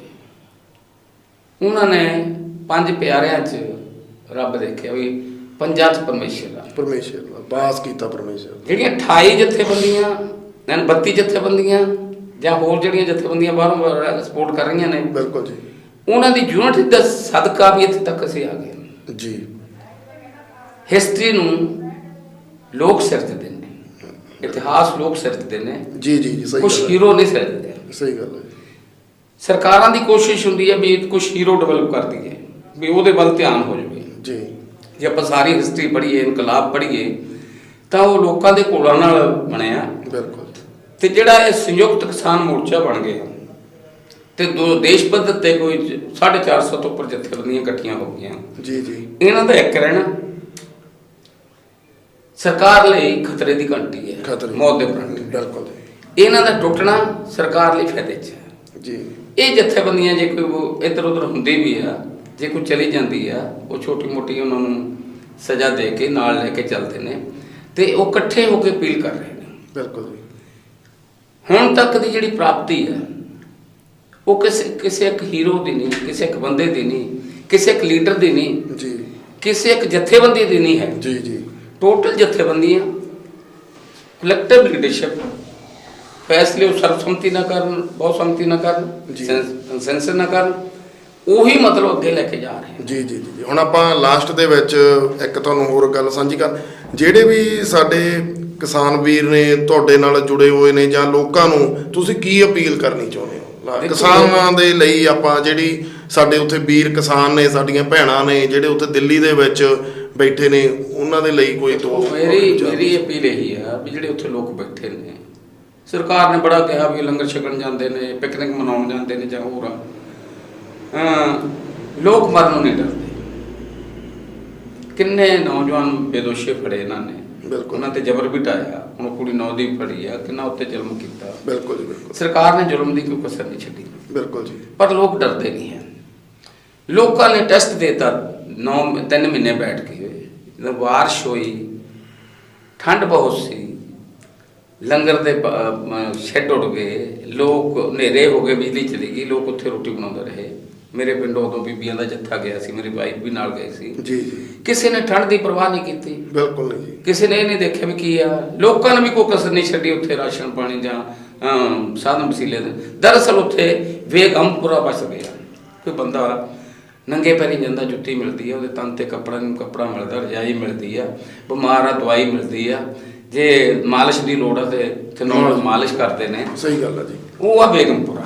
ਬਿਲਕੁਲ। ਦਰਅਸਲ ਉਹ ਉਸ ਤੋਂ ਮੋਦੀ ਡਰਦਾ ਜੀ ਜੀ ਵੀ ਇਹ ਜਿਹੜਾ ਬੇਗਮਪੁਰਾ ਬਸ ਗਿਆ, ਜਿੱਥੇ ਕੋਈ ਗਮ ਨਹੀਂ ਹੈ ਜੀ, ਇਹ ਬਸਣਾ ਜਿਹੜਾ ਉਹਨਾਂ ਲਈ ਮੌਤ ਦੀ ਘੰਟੀ ਹੈ। ਕਈ ਇਹ ਵੀ ਦੇਖਿਆ ਗਿਆ ਜੀ, ਇੱਕ ਚਲੋ ਆਪਾਂ ਹੋਰ ਗੱਲ ਦੀ ਉਦਾਹਰਨ ਵੀ ਦਿੰਨੇ ਆ, ਕਈ ਨਾ ਭਾਈਚਾਰਕ ਜਿਹੜੀ ਸਾਂਝ ਆ ਉਹ ਬੜੀ ਕਾਇਮ ਹੋਈ ਆ। ਕਈ ਆਪਣੇ ਸੀਗੇ, ਕੋਈ ਇਲੈਕਸ਼ਨਾਂ ਦੇ ਵਿੱਚ ਇੱਕ ਦੂਜੇ ਨਾਲ ਬੋਲਦਾ ਨਹੀਂ ਸੀ, ਕੋਈ ਭਾਈਚਾਰਕ ਸਾਂਝ ਨਹੀਂ ਸੀ, ਕੋਈ ਜ਼ਿਆਦਾ ਕਿਸੇ ਦਾ ਕੋਈ ਲੜਿਆ ਹੋਇਆ ਸੀ, ਕਿਸੇ ਦਾ ਕੋਈ ਨਾਰਾਜ਼ਗੀ ਚੱਲਦੀ ਸੀ, ਉਹ ਵੀ ਇੱਕ ਦੂਜੇ ਨੂੰ ਸਵੇਰੇ ਉੱਠ ਕੇ ਜਦੋਂ ਪੁੱਛਦੇ ਆ ਵੀ ਤੂੰ ਭਰਾਵਾ ਚਾਹ ਪੀ ਲਈ, ਤੂੰ ਆਹ ਖਾ ਲਾ, ਪ੍ਰਸ਼ਾਦਾ ਛਕ ਲਾ, ਇੱਕ ਦੂਜੇ ਨੂੰ ਪੁੱਛਦੇ ਨੇ। ਜਦੋਂ ਉਹ ਦੁਬਾਰੇ ਉਹਨਾਂ ਦੇ ਵਿੱਚ ਡੇਲੀ ਇੱਕ ਦੂਜੇ ਨੂੰ ਬੁਲਾਉਣ ਦੇ ਨਾਲ ਦੁਬਾਰੇ ਪਿਆਰ ਦੀ ਭਾਵਨਾ ਜਾਗਦੀ ਆ, ਦੁਬਾਰੇ ਉਹ ਫਿਰ ਇਕੱਠੇ ਹੋ ਜਾਂਦੇ ਨੇ। ਬੜੇ ਲੋਕਾਂ ਨੂੰ ਅਸੀਂ ਦੇਖਿਆ ਇਹ ਗੱਲਾਂ ਦੇ ਵਿੱਚ ਵੀ ਦੁਬਾਰੇ ਲੋਕਾਂ ਦੇ ਵਿੱਚ ਜਿਹੜੀ ਪਿਆਰ ਦੀ ਭਾਵਨਾ ਉਹ ਜਾਗ ਗਈ। ਤੇ ਜਿਹੜੇ ਸਾਡੇ ਕਿਸਾਨ ਨੇ, ਆਪਣੇ ਹਰਿਆਣੇ ਵਾਲੇ ਨੇ, ਪੰਜਾਬ ਵਾਲੇ ਨੇ, ਇਹਨਾਂ ਦੇ ਵਿੱਚ ਵੀ ਇੱਕ ਬੜੀ ਲਹਿਰ ਉੱਠ ਕੇ ਆਈ ਆ, ਜਿਹੜੀ ਇੱਕ ਭਾਈਚਾਰਕ ਪਿਆਰ ਦੀ ਸਾਂਝ। ਦੇਖੋ 4 ਭਾਈ ਹੁੰਦੇ ਰਹੇ ਹਾਂਜੀ, ਉਹ ਲੜਦੇ ਆਪਸ ਵਿੱਚ ਜੀ, ਜ਼ਮੀਨ ਦਾ ਰੌਲਾ, ਉਹਨਾਂ ਦਾ ਵੱਟ ਦਾ ਰੌਲਾ, ਬੋਲਦੇ ਨਹੀਂ ਹੈ ਜੀ ਜੀ ਜੀ। ਜਦੋਂ ਕੋਈ ਬਾਹਰੋਂ ਹਮਲਾ ਆ ਜਾਵੇ ਜੀ, ਫਿਰ ਇਕੱਠੇ ਹੋ ਜਾਂਦੇ। ਕੋਈ ਪਿੰਡ 'ਚ ਧੜਿਆਂ 'ਚ ਵੰਡਿਆ ਹੋਇਆ, ਜਦੋਂ ਸਾਰੇ ਪਿੰਡ ਨੂੰ ਪਤਾ ਹੋ ਜਾਏ ਫਿਰ ਉਹ ਸਾਰਾ ਛੱਡ ਕੇ ਹੁਣ ਤਾਂ ਸਾਡੀ ਧਰਤੀ ਮਾਂ ਨੂੰ ਵੀ ਖਤਰਾ ਵੀ ਜ਼ਮੀਨ ਰਹਿਣੀ ਨਹੀਂ ਹੈ ਤੇ 5-7 ਸਾਲ ਤੱਕ ਇਹ ਲਾਗੂ ਨਹੀਂ ਹੋਣ ਦੇਣੇ ਲੋਕਾਂ ਨੇ। ਜੇ ਲਾਗੂ ਹੋ ਜਾਂਦੇ ਆ ਇੱਥੇ ਤਾਂ 4-4 ਹਜ਼ਾਰ ਕਿੱਲੇ ਦੇ ਫਾਰਮ ਹੋਣਗੇ। ਇਹ ਪਿੰਡ ਦੀ ਬਣਤਰ ਨਹੀਂ ਰਹਿਣੀ, ਸਾਡੀਆਂ ਸਾਂਝੀਆਂ ਜ਼ਮੀਨਾਂ ਤੇ ਕਬਜ਼ਾ ਹੋਊਗਾ, ਸਾਡੀਆਂ ਧਰਮਸ਼ਾਲਾ ਨਹੀਂ ਹੋਣੀਆਂ, ਸਾਡੀਆਂ ਸੱਥਾਂ ਨਹੀਂ ਰਹਿਣੀਆਂ, ਸਾਡੀਆਂ ਵਰਕਸ਼ਾਪਾਂ ਨਹੀਂ ਰਹਿਣੀਆਂ। ਲੋਕਾਂ ਨੂੰ ਇਹ ਗੱਲ ਸਮਝ ਆ ਗਈ ਬਿਲਕੁਲ ਵੀ ਲੜਾਈ ਸਾਡੀ ਸਾਰਿਆਂ ਦੀ ਸਾਂਝੀ ਹੈ, ਸਾਂਝੀ ਲੜਾਈ ਹੈ। ਜੇ ਅੱਜ ਵੀ ਕੋਈ ਪਾਰਟੀਆਂ ਦੀ ਗੱਲ ਕਰਦਾ, ਦੇਖੋ ਮੈਂ ਕੰਮ ਕਰ ਰਿਹਾ, ਮੈਂ ਪਹਿਲੇ ਦਿਨ ਰੱਖਦਾ ਪਾਰਟੀ ਦਾ ਮਸਲਾ ਵੀ ਨਹੀਂ ਕੋਈ। ਬਿਲਕੁਲ ਜੀ ਸਹੀ। ਜਿਹੜੇ ਲੋਕ ਅੱਜ ਵੀ 22 ਜਾਂ 24 ਦੀ ਗੱਲ ਕਰਦੇ ਆ, ਜਾਂ ਮੈਨੂੰ ਵੀ ਪੁੱਛ ਲੈਂਦੇ ਆ ਇਲੈਕਸ਼ਨ ਲੜੂਗੇ, ਇਲੈਕਸ਼ਨ ਮਾਮਾ ਨੇ ਪੁੱਤ ਨਹੀਂ ਚੰਨੇ। ਜੇ ਅਸੀਂ ਮੋਰਚਾ ਨਹੀਂ ਜਿੱਤਦੇ ਤੇ ਮੋਦੀ ਨੇ ਤਾਂ ਸੂਬਿਆਂ ਦੇ ਸਾਰੇ ਅਧਿਕਾਰ ਹੀ ਖਤਮ ਕਰ ਲਏ। ਇਹ ਜਿੱਦਣ ਮਰਜ਼ੀ ਸਰਕਾਰ ਤੋੜ ਲਵੇ, ਜਿੱਤੀ ਹੋਈ ਤੋੜ ਲਵੇ, ਡਿਕਟੇਟਰਸ਼ਿਪ ਕਰੂਗਾ। ਅੱਜ ਚੋਣ ਦਾ ਸਵਾਲ ਨਹੀਂ ਹੈ, ਅੱਜ ਮੋਰਚਾ ਜਿੱਤਣ ਦਾ ਸਵਾਲ ਹੈ। ਬਿਲਕੁਲ ਜੀ। ਜੇ ਮੋਰਚਾ ਜਿੱਤ ਗਿਆ ਉਸ ਤੋਂ ਬਾਅਦ ਆਪੇ ਲੋਕ ਫੈਸਲਾ ਕਰ ਲੈਣਗੇ। ਬਿਲਕੁਲ ਜੀ। ਅੱਜ ਚੋਣਾਂ ਦੀ ਗੱਲ ਛੱਡ ਦੇਣੀ ਚਾਹੀਦੀ ਹੈ। ਬਿਲਕੁਲ। ਅੱਜ ਜਿਹੜੀਆਂ ਪੋਲੀਟੀਕਲ ਪਾਰਟੀਆਂ ਹਲੇ ਵੀ ਥੱਲੇ, ਵੈਸੇ ਤਾਂ ਉਹ ਥੱਲੇ ਚਲੀਆਂ ਗਈਆਂ ਨੇ, ਹਲੇ ਇਹ ਨਹੀਂ ਵੀ ਉਹਨਾਂ ਨੇ ਆਪਣੀ ਐਕਟੀਵਿਟੀ ਨਹੀਂ ਬੰਦ ਕੀਤੀ, ਇੱਕ ਦੂਜੇ ਤੇ ਉਹ ਨਿਸ਼ਾਨੇ ਸੇਧਦੀਆਂ ਨੇ, ਟਿੱਪਣੀਆਂ ਕਰਦੀਆਂ ਨੇ, ਉਹਨਾਂ ਨੇ ਕੰਮ ਬੰਦ ਕਰਨਾ ਚਾਹੀਦਾ। ਸਾਨੂੰ ਤਾਂ ਜਿਵੇਂ ਅਰਜੁਨ ਨੂੰ ਸੁੰਬਰ ਰਚਿਆ ਸੀ ਦ੍ਰੋਪਦੀ ਦਾ, ਮੱਛੀ ਦੀ ਅੱਖ 'ਚ ਤੀਰ ਮਾਰਨਾ ਸੀ, ਸਾਨੂੰ ਤਾਂ ਮੱਛੀ ਦੀ ਅੱਖ ਦਿੰਦੀ ਹੈ ਤੀਰ ਮਾਰਨਾ। ਸਾਨੂੰ ਦਿੰਦਾ ਮੋਦੀ, ਸਾਨੂੰ ਦਿੰਦੇ ਅਡਾਨੀ ਬਾਨੀ, ਸਾਨੂੰ ਦੱਸਦੇ ਨੇ ਆ ਜਿਹੜੀ ਹਿੰਦੂ ਰਾਸ਼ਟਰ ਇੱਥੇ ਮਨੋਭਾਵ ਲਿਆਉਣਾ ਚਾਹੁੰਦੇ ਆ ਵੀ ਇਹਨੂੰ ਰੋਕਣਾ ਤੇ ਜਿੱਤ ਪ੍ਰਾਪਤ ਕਰਨੀ। ਇਸ ਲਈ ਸਾਡੀ ਜ਼ਿੰਦਗੀ, ਮੇਰੀ ਜ਼ਮੀਨ, ਮੇਰੇ ਪਰਿਵਾਰ ਦੀ ਜ਼ਿੰਦਗੀ, ਜੇ ਮੈਂ ਖੁਦਗਰਜ਼ ਵੀ ਹੋਵਾਂ, ਉਹ ਵੀ ਇਸੇ ਗੱਲ ਤੇ ਖੜੀ ਆ ਵੀ ਮੇਰੀ ਜ਼ਮੀਨ ਤਾਂ ਬਚਣੀ ਆ, ਮੇਰੇ ਪਰਿਵਾਰ ਨੇ, ਨਵੀਂ ਪੀੜ੍ਹੀ ਤਾਂ ਬਚਣਾ ਜੀ ਸਾਰਾ ਕੁਝ। ਇਸ ਲਈ ਸਾਨੂੰ ਸਾਰਿਆਂ ਨੂੰ, ਰਾਜਨੀਤਿਕ ਪਾਰਟੀਆਂ ਨੂੰ ਇਹ ਕੰਮ ਛੱਡ ਦੇਣਾ ਚਾਹੀਦਾ ਹਲੇ ਵੀ ਕਿਵੇਂ ਨੰਬਰ ਬਣਦੇ ਨੇ। ਇਵੇਂ ਜਿਵੇਂ ਪਿੰਡਾਂ ਦੇ ਵਿੱਚ, ਮੈਂ ਸ਼ਾਇਦ ਮੇਰੀ ਗੱਲ ਉਸ ਨੂੰ ਠੀਕ ਬਣਾ ਲੱਗੇ, ਹਲੇ ਵੀ ਪਿੰਡਾਂ ਦੇ ਵਿੱਚ ਜਿਵੇਂ ਕਿਸਾਨੀ ਤੁਰੀ ਆ, ਮਜ਼ਦੂਰ ਤੁਰੇ ਨੇ, ਪਰ ਉਹ ਪੁਰਾਣਾ ਜਿਹੜਾ ਹੈਗਾ ਅਸਰ ਦਲਿਤਾਂ ਤੇ ਗੈਰ ਦਲਿਤਾਂ ਦਾ, ਉਹ ਮੈਨੂੰ ਲੱਗਦਾ ਵੀ ਕਿਤੇ ਨਾ ਕਿਤੇ ਹਲੇ ਅੜਿਆ ਖੜਾ, ਕਿਉਂਕਿ ਇਹ ਕਾਨੂੰਨਾਂ ਨੇ ਖੇਤ ਮਜ਼ਦੂਰਾਂ ਨੂੰ ਸਭ ਕੁਝ ਖਤਮ ਕਰ ਦੇਣਾ। ਤੀਜਾ ਕਾਨੂੰਨ ਤਾਂ ਹੀ ਮਜ਼ਦੂਰਾਂ ਦੇ ਖਿਲਾਫ ਆ ਸਾਰਾ ਕੁਛ। ਅੱਜ ਸਾਨੂੰ ਆ ਵੀ ਪਿੰਡ ਜੋੜੋ, ਹਲੇ ਪਿੰਡ ਜੋੜਨ ਲਈ ਕੁਛ ਕਮੀ ਰਹਿੰਦੀ ਹੈ ਜੀ, ਹਲੇ ਕਮੀ ਆ। ਉਹ ਕਿਵੇਂ ਟੋਟਲ ਪਿੰਡ ਜੁੜੇ ਜੀ, ਪਿੰਡ ਦਾ ਇਕੱਠ ਹੋਵੇ, ਕਿਸਾਨ ਵੀ ਹੋਣ, ਮਜ਼ਦੂਰ ਵੀ ਹੋਣ, ਦੂਸਰੇ ਲੋਕ ਵੀ ਹੋਣ, ਪਿੰਡਾਂ ਦੀਆਂ ਸਾਂਝੀਆਂ ਕਮੇਟੀਆਂ ਬਣਨ, ਸਾਰੇ ਵਰਗਾਂ ਦੀਆਂ ਸਾਂਝੀਆਂ ਕਮੇਟੀਆਂ ਬਣਨ। ਔਰ ਜੇ ਸਾਡੇ ਅਸੀਂ ਯੂਨਿਟ ਲੈਵਲ ਤੇ, ਪਿੰਡ ਲੈਵਲ ਤੇ ਬਣਾ ਲੈਂਦੇ ਆ, ਫਿਰ ਬਾਰਡਰ ਤੇ ਕੋਈ ਕਮੀ ਨਹੀਂ ਆਉ ਲੋਕਾਂ ਦੀ ਜੀ। ਸਹੀ ਗੱਲ। ਫਿਰ ਲੋਕ ਜਾਣਗੇ ਜੇ ਕੋਈ ਕਿਸਾਨ ਗਿਆ ਉਹਦੀ ਕਣਕ ਵੱਢਣੀ ਆ, ਫਿਰ ਸਾਰੇ ਫੈਸਲਾ ਕਰਨਗੇ ਵੀ ਉਹਦੀ ਕਣਕ ਵੱਢਣੀ ਹੈ, ਉਹਦੀ ਟਰਾਲੀ ਉੱਥੇ ਖੜੀ ਹੈ। ਜੇ ਕੋਈ ਮਜ਼ਦੂਰ ਚਲੇ ਗਿਆ, ਉਹਦੇ ਕੋਈ ਕੱਟੀ ਬੱਚੀ ਰੱਖੀ ਆ ਵੀ ਇਹ 5 ਮਜ਼ਦੂਰ ਗਏ ਨੇ ਭਾਈ, ਇਹ ਤਾਂ ਘਾਹ ਖੁੱਦ ਕੇ ਲਿਆਉਂਦਾ ਸੀ, ਉਹਦੇ ਕੱਟੀਆਂ ਬੱਚੀਆਂ ਨੂੰ ਪੱਠੇ ਪਾਉਣੇ ਨੇ, ਪਿੰਡ ਦੇ ਸਾਹਮਣੇ ਕੁਝ ਵੀ ਨਹੀਂ ਹੈ। ਬਿਲਕੁਲ। ਮਤਲਬ ਇਹ ਜਿਹਾ ਇੱਕ ਮੋਰਚਾ 1959 'ਚ ਲੱਗਿਆ ਸੀ, ਜਦੋਂ ਮਸ਼ੀਨਰੀ ਨਹੀਂ ਸੀ, ਲੋਕ ਹੱਥੀਂ ਵੱਢਦੇ ਸੀ ਕਣਕ, ਫਲਿਆਂ ਨਾਲ ਲਾਉਂਦੇ ਸੀ, 3-3 ਮਹੀਨੇ ਲੱਗ ਜਾਂਦੇ ਸੀ। ਹਜ਼ਾਰਾਂ ਕਿਸਾਨ, ਕੈਰੋਂ ਕਿਸਾਨ ਨੇ ਜੇਲ੍ਹਾਂ ਸੜਦੇ ਸੀ। ਅੱਛਾ ਜੀ। ਹੱਥੀਂ ਵੱਢ 3 ਮਹੀਨੇ ਵਾਢੀ ਨੂੰ ਲੱਗਦੇ ਸੀ ਜੀ, ਉਹ ਗਾਉਂਦੇ ਸੀ, ਪਿੜਾਉਂਦੇ ਸੀ ਹਵਾ ਹੁੰਦੀ, ਉਹ ਸਾਰਿਆਂ ਦੀ ਦਾਣੇ ਲੋਕਾਂ ਨੇ ਚੱਕਦੇ ਸੀ। ਹੁਣ ਵੀ ਸਾਨੂੰ, ਮੈਂ ਬੇਨਤੀ ਕਰੂੰਗਾ, ਆਪਣੀ ਹਉਮੈ ਛੱਡ ਕੇ, ਕੋਈ ਉੱਚੀ ਜਾਤ ਦਾ, ਕੋਈ ਨੀਵੀਂ ਜਾਤ ਦਾ ਸੋ ਕਾਲਡ, ਮੈਂ ਤਾਂ ਜਾਤਾਂ ਨੂੰ ਮੰਨਦਾ ਨਹੀਂ। ਬਿਲਕੁਲ ਜੀ। ਕਿਸ ਕੋ ਜ਼ਮੀਨ ਹੈ, ਕਿਸ ਕੋ ਨਹੀਂ ਹੈ, ਸਾਡਾ ਕਰਮ ਧਰਮ ਇੱਕੋ ਹੀ ਹੈ ਵੀ ਮੂਵਮੈਂਟ ਜਿੱਤੇ। ਸਾਡਾ ਕਰਮ ਧਰਮ, ਸਾਡਾ ਜਾਤ ਕਿਸਾਨੀ ਆ, ਕਿਸਾਨ ਮਜ਼ਦੂਰ ਆ। ਇਹ ਪਿੰਡ ਲੈਵਲ ਤੇ ਸਾਨੂੰ ਇਸ ਢੰਗ ਨਾਲ ਮਤਲਬ ਇਕੱਠੇ ਹੋਣਾ ਚਾਹੀਦਾ। ਪਿੰਡ ਲੈਵਲ ਤੇ ਤਾਂ ਇਕੱਠੇ ਹੋਵਾਂਗੇ, ਪੁਰਾਣੀ ਲਿਗੇਸੀ ਜਿਹੜੀ ਪਿੰਡਾਂ ਦੀ ਧੜੇਬੰਦੀ ਆ ਵੀ ਇੱਕ ਪਾਰਟੀ ਜਿੱਤ ਗਈ, ਦੂਜੇ ਦਿਨ ਠੱਗੀ ਲਾਈ ਜਾਂਦੀ ਹੈ, ਉਹਨੂੰ ਅੰਦਰ ਕਰੀ ਜਾਂਦੀ ਹੈ, ਉਹ ਜਿੱਤ ਗਈ, ਉਹਨੂੰ ਉਹ ਦੂਰ ਕਰੀਏ। ਅਸੀਂ ਜਾਤਾਂ ਪਾਤਾਂ ਵਾਲੇ ਸਿਮ ਨੇ ਜਿਹੜੇ, ਉਹ ਵੀ ਥੋੜੀ ਕੋਈ ਸਿੱਖ ਧਰਮ ਤਾਂ ਸਾਨੂੰ ਸਿਖਾਉਂਦਾ ਹੀ ਹੈ, ਇਹ ਲੋੜ ਬਣ ਗਈ ਇਸ ਸਮੇਂ ਦੀ। ਜੀ ਜੀ ਜੀ। ਔਰ ਇਹ ਘੋਲ ਲੰਬਾ ਚੱਲ ਸਕਦਾ, ਕਿਉਂਕਿ ਇਹ ਘੋਲ ਕਾਰ ਮੋਦੀ ਦੇ ਖਿਲਾਫ ਹੀ ਨਹੀਂ ਕਰਦਾ, ਇਹ ਫਿਰਕਾ ਪ੍ਰਸਤੀ ਦੇ ਖਿਲਾਫ ਆ। ਇਹ ਜਿਹੜੇ ਡਿਕਟੇਟਰਸ਼ਿਪ ਲਿਆਉਣੀ ਚਾਹੁੰਦੇ ਆ ਰਹੀ ਹੈ ਕਾਫੀ, ਉਹਦੇ ਖਿਲਾਫ ਆ ਜੀ। ਔਰ ਇਹ ਘੋਲ ਆ ਜਿਹੜਾ ਦੁਨੀਆ ਪੱਧਰ ਤੇ ਸਿਸਟਮ ਬਣਿਆ ਹੈ ਕਾਰਪੋਰੇਟ ਜਗਤ ਦਾ, ਇਹ ਟੋਟਲ ਉਹਦੇ ਖਿਲਾਫ ਆ ਜੀ। ਤੁਸੀਂ ਨੋਟ ਕੀਤਾ ਹੋਊਗਾ। ਬਿਲਕੁਲ ਜੀ। ਮੇਰੀ ਗੱਲ ਲੰਬੀ ਹੁੰਦੀ ਹੈ ਜੀ ਜੀ ਜੀ ਜੀ। ਵੀ ਜਦੋਂ ਅਸੀਂ ਇੱਥੇ ਲੜੇ ਹਾਂ ਤੇ ਬਾਹਰਲੇ ਕਿਸਾਨਾਂ ਨੇ, ਜਿਹੜੇ ਪੰਜਾਬੀ ਨਹੀਂ ਸੀ, ਜਿਹੜੇ ਭਾਰਤੀ ਨਹੀਂ ਸੀ, ਬਿਲਕੁਲ। ਉਹਨਾਂ ਟਰੈਕਟਰ ਮਾਰ ਸ਼ੁਰੂ ਕਰਤੇ। ਸਹੀ ਗੱਲ ਹੈ ਸਾਰੇ ਦੇਸ਼ਾਂ ਤੋਂ ਲੋਕਾਂ ਦਾ ਸਮਰਥਨ ਸਾਨੂੰ ਮਿਲਣ ਲੱਗ ਗਿਆ ਜੀ। ਲੋਕਾਂ ਦਾ ਸਮਰਥਨ ਸਾਨੂੰ ਆ ਜੀ। ਪਰ ਜਿਹੜੇ ਅਦਾਰੇ ਨੇ IMF ਇੰਟਰਨੈਸ਼ਨਲ ਮੋਨਿਟਰੀ ਫੰਡ, ਹਾਂ। ਵਰਲਡ ਬੈਂਕ, World IMF ਦਾ ਠੋਕ ਕੇ ਸਟੇਟਮੈਂਟ ਦਿੱਤੀ ਵੀ ਮੋਦੀ ਦੇ ਕਾਨੂੰਨ ਠੀਕ ਨੇ।